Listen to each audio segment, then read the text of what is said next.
If you want to understand Montreal, you don't start with the landmarks. You start with a normal day.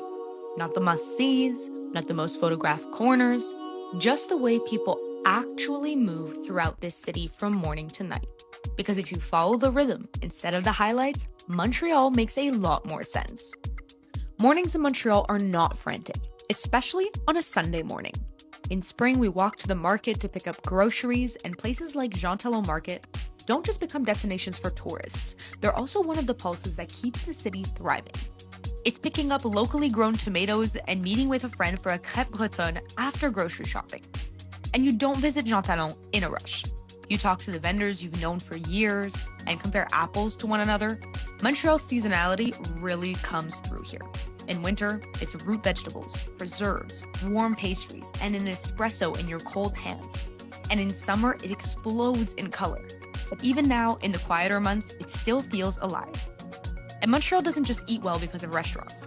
It eats well because food is part of our everyday life. And places like this are where you get to see that most clearly.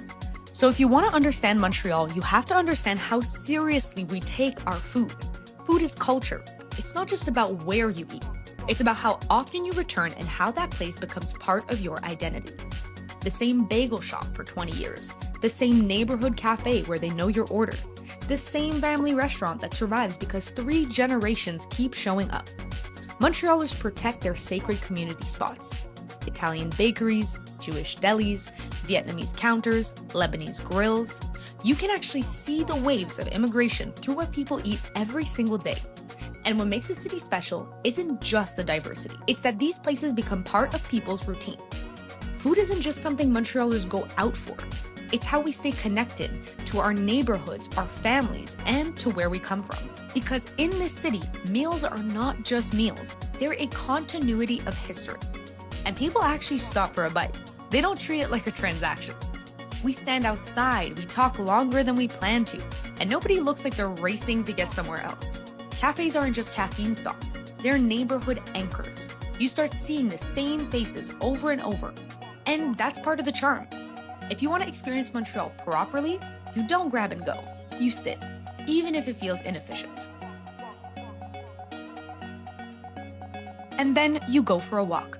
Not downtown, not the biggest street, a residential one. Duplexes, triplexes, balconies that are almost touching each other.